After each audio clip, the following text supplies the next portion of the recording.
I'm Uncle Stevie, And I'm Uncle Rich. even though it says below your name that you're me. It says below you that you're me. Don't know why.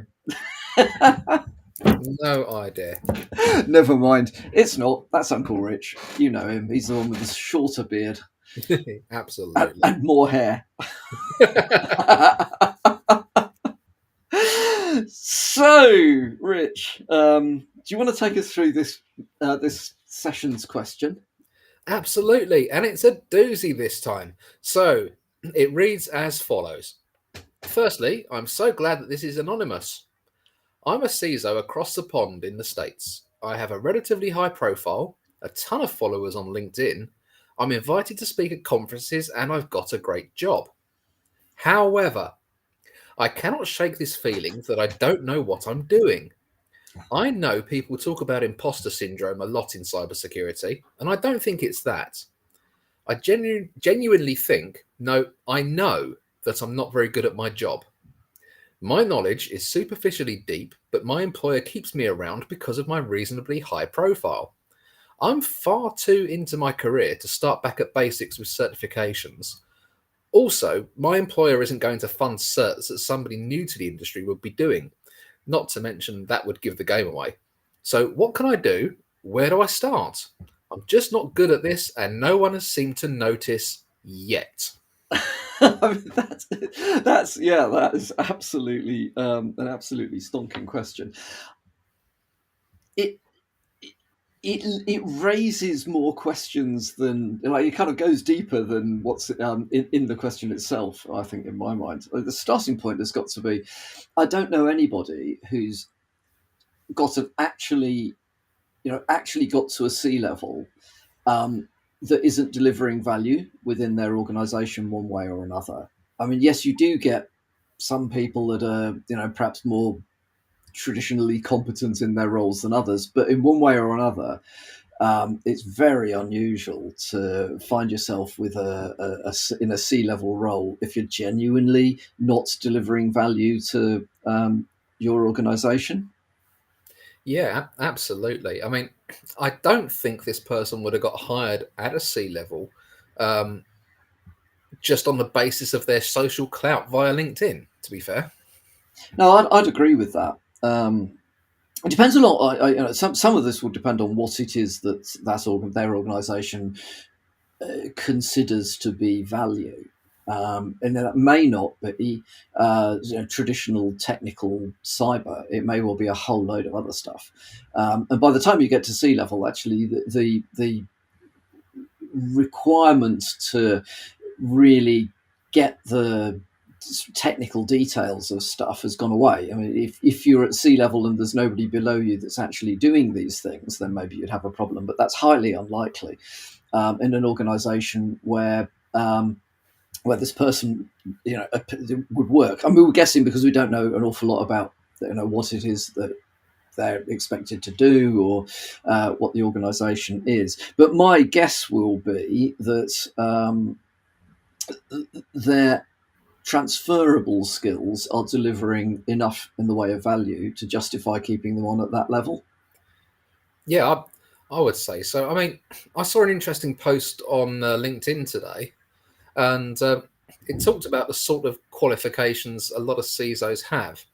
And yeah, granted, they might have stuff from earlier on in their career, but they're not all CISMs and CISSPs and things like that.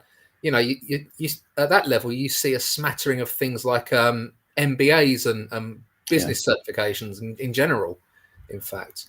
So it might be that whilst technical security skills are less required and you don't need to train for them, and as you say, would give the game away, it might be worth pursuing some more business oriented certifications. Yeah, I'd agree with that. I mean, I would say something like a CISM or a CISP is the thing that you would, if you were trying to get a senior leadership role, but not a C level role, as a step up from sort of middle management, something like a CISM or a CISP might well be, it might nudge HR to put you onto the I'll actually read this pile rather than I'm going to put this straight in the bin pile. By the time you've got a CISO role, nobody really cares. No, exactly. You're measured on what you've done and what you've actually delivered for your next role. And anyway, if this organisation is seeing value in ways that this particular person isn't, does it really matter? Maybe it would only matter if they were trying to look to move to another role which was more technically focused rather than perhaps looking at the other skills, because the skills at that level are stuff like, can you put together a strategy? Do you know how to manage the delivery of a strategy? Can you deal with budgets? Can you deal with, can you ensure that the program plan that you've got is being delivered properly by the project managers and the people, cross-departmental stuff that's going on below you? You don't need to know an enormous amount of the technical detail in order to be able to put together a pretty decent strategy. There's lots and lots of information out there. I suspect that this feeling of imposter syndrome is because they're just looking at it the wrong way. Equally, if this particular person is regularly invited to speak at conferences, they've clearly got something to say. So it just doesn't. It kind of doesn't line up to me. Conferences, yeah, you can be a good speaker. You don't have to be. There are some very good speakers that are not deeply technical, and yet they are regularly asked to speak at cyber conferences because they bring another view to things. They bring another approach to stuff. So yeah, that's it. I mean, just looking back over my career, back when I was into things like server engineering and whatnot, I got an MCSE, and it opened doors at an engineering and maybe engineering management level. What it doesn't do is carry you through to the next stage. Now, this person's already a CISO. Yeah. They don't necessarily have a next stage in the cybersecurity realm. They might shuffle sideways with a lateral move to a CISO in another organization. Yeah. But you would hope that their achievements on their CV would speak for itself, along with all the conference and the reputational stuff. Yeah, I mean, you could imagine that this person, there is a high probability that they'll interview very well. I mean, if they're already an established conference speaker, they're clearly okay talking about stuff in front of strangers. They're unlikely to be fazed by difficult questions. And anyway, if the questions start to get technical, you've got to ask in your own mind as the candidate, you've got to start thinking, is this really a C-level role? Go on. Sorry. I was just going to say, it did occur to me that with the cybersecurity industry being in a constant state of flux, there are some crazy demands on adverts for CISO roles. No two CISO roles are alike. So should this person want a lateral move, they might have to be a bit strategic in how they go about that. Because some companies say they want a CISO when actually it's the first security hire, and you've got to be hands-on on the tools. Yeah, absolutely. We see this a lot. I mean, CISO, of all of the C-level roles, CISO is the one that's is the least well defined, in my opinion, because it's kind of probably certainly one of the most recent roles. We see CISO meaning anything from glorified infosec manager right the way up to a proper board level security risk owner, and all things in between. So a sideways move into a CISO role in another organisation, you just want to pick and choose the right organisation that has a role that will benefit from your skills, rather than sort of aiming at something which actually in any other organisation would just be seen as a managerial role. Yeah, exactly. And by virtue of the fact that this person has been asked to speak at events and has quite a strong following in general, it's fairly safe to assume that they're going to be maybe quite charismatic or quite a good leader, or at least can get people excited. And so would probably be well suited to their role. And in fact, I would probably not worry about imposter syndrome too much.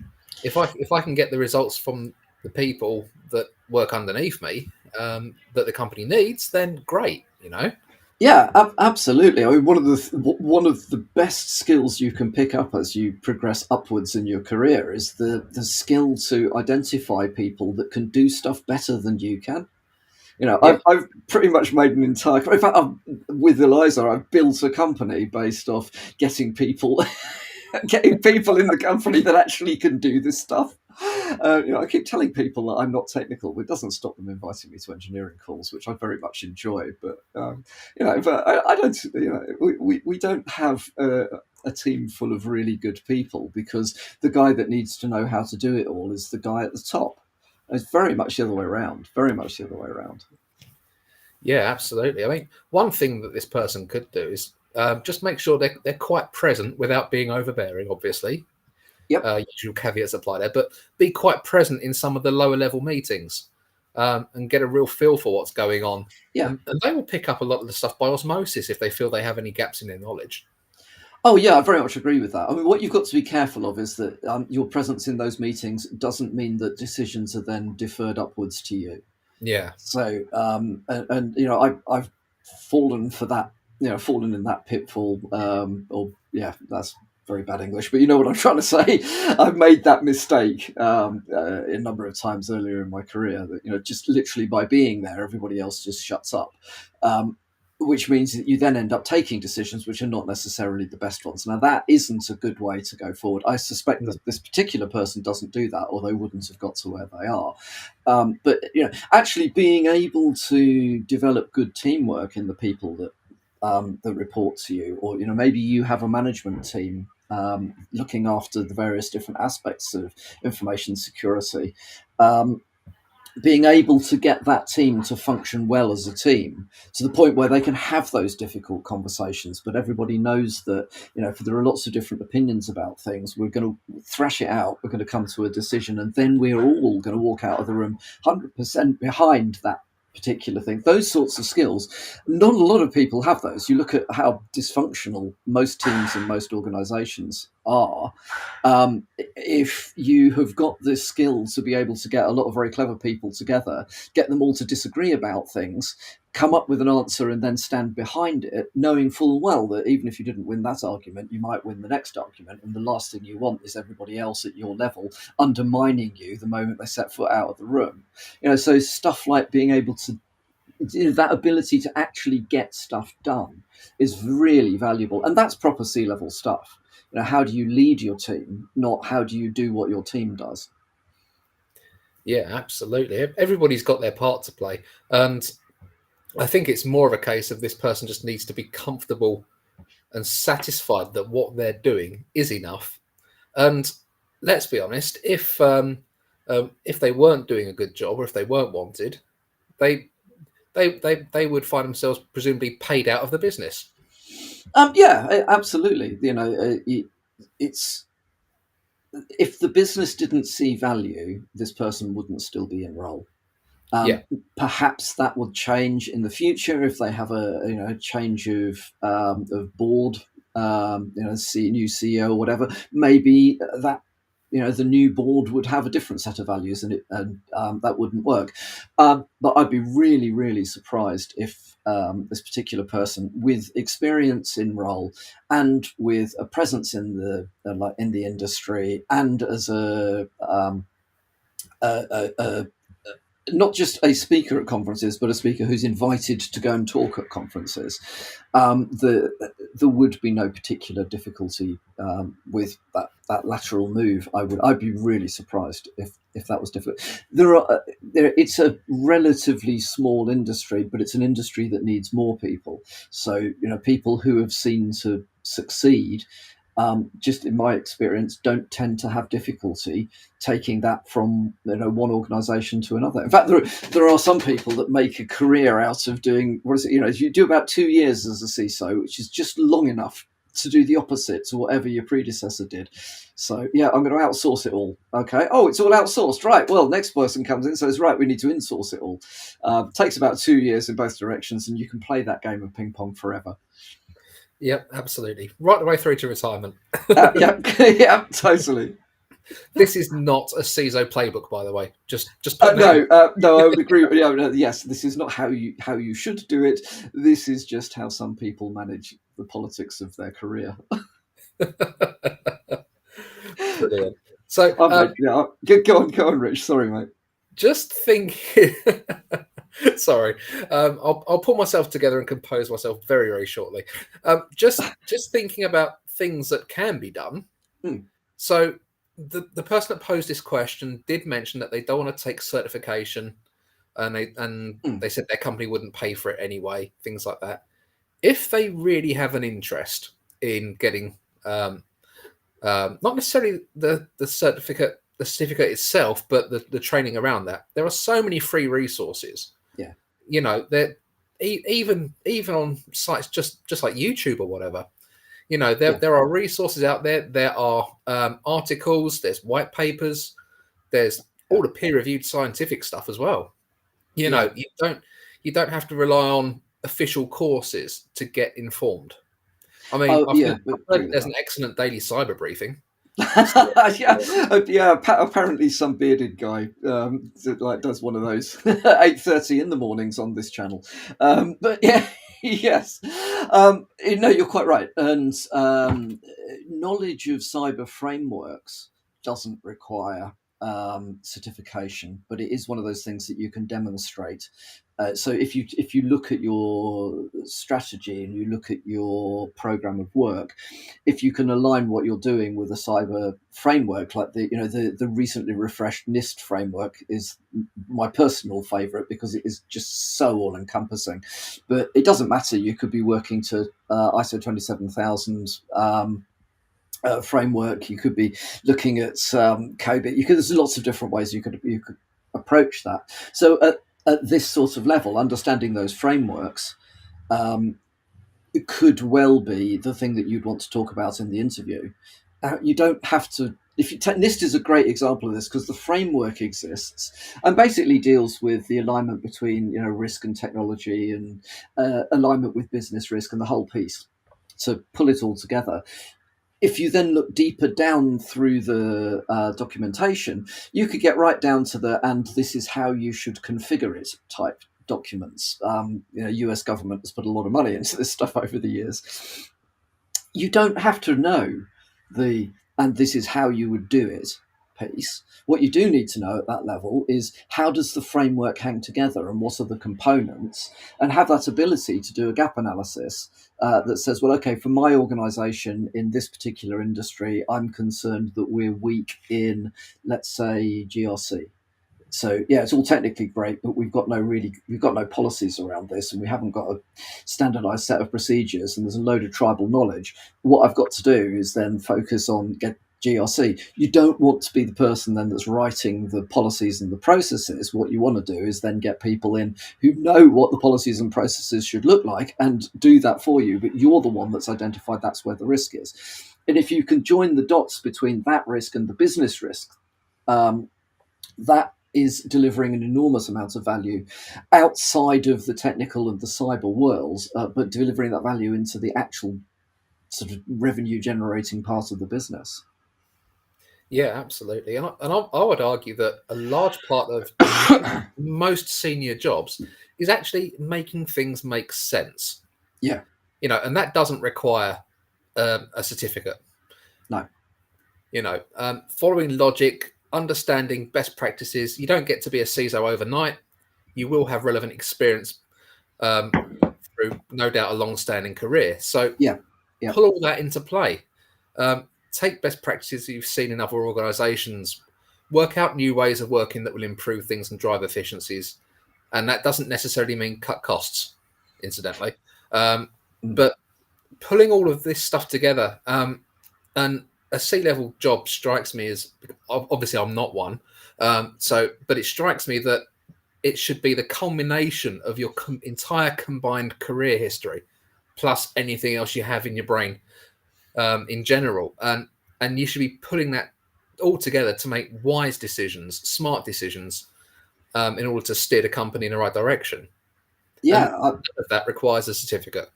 No, I'd agree with that, and I think that, perhaps something that if you wanted to have, if this person wanted to have a little bit of a dive into, maybe what are these other skills? I seem to recall that there was a reasonably decent talk given by a couple of people that we know around how to develop a cyber strategy relatively recently, which might be worth just having a little bit of a think about. Yeah, it might certainly be worth a look. There we are. Are we plugging our own stuff again? Well, we didn't name it. Oh, that's all right then. Yeah, Eliza will let us off with that one, I'm sure. I'm not saying for one moment that links are available on the social media platforms.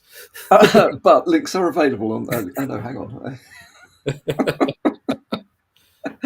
Yeah, I don't know. I think there's not a great deal more that I can think of that could add to this. I think it probably is imposter syndrome, but I think it may be just because they're looking through the wrong lens. Having confidence in your other skills is actually more important than your cyber skills, not direct cyber or infosec skills as you move forward. It's more about making sure that the right stuff is being done and being signed off and being agreed at the right level, and that the business understands how investing in cybersecurity or information security is addressing their business risks, not just some nebulous cyber or technical risks, and that it allows the business to continue to make profit in a secure way without having to worry about the potential impacts and the potential disruption of cyber attack or information security, data leaks, and all the rest, like the whole piece. And that's what's important at that level. And I would be really surprised if this person wasn't able to do that, but still was a speaker at conferences and had a CISO role. Yeah, absolutely. And one quick word about how you handle a breach or an incident. That can be career defining. Yeah. So make sure you understand that before, how it all works, how it hangs together, what actions you have to take before an incident happens. As I said, can be career defining in either direction. Yeah, absolutely. Yes, there is, and there are some fantastic real-world examples out there of ways in which that's been done remarkably badly and ways in which it's been done remarkably well, and the impact on the business and the individuals involved. So, if you look up the write-ups on any of the major breaches over the last 5-10 years, you'll be able to work out what was good and what was bad and avoid the bad. Learning from other people's mistakes is not a bad thing to do. Absolutely. And I always say this when we talk about the cybersecurity community, but they are a very open, transparent, and very welcoming bunch. So get talking to other CISOs, join those communities, and you'll probably find that a lot of people feel very similar to yourself. Yeah, absolutely. Absolutely. We're all, frankly, a bunch of imposters. None of us have any idea what we're really doing at whatever level. But it doesn't stop us from doing it. It doesn't stop us from trying our damnedest to make the businesses we look after more secure and actually able to do the real work without fear, with lessened fear anyway. So yeah, I think that's kind of how I would look at this one. Yeah, fascinating question though. Fascinating question. Brilliant. Well, looks like we're going to probably wrap up a few minutes early today. So, as ever, thank you ever so much for listening. Much appreciated. Any comments and questions, drop them in whatever feed you're watching this from, and we'll endeavour to get back to you. Yeah, sounds perfect. Look, thanks again for tuning into this one, and we'll speak to you at the next one. Thanks very much. Take care.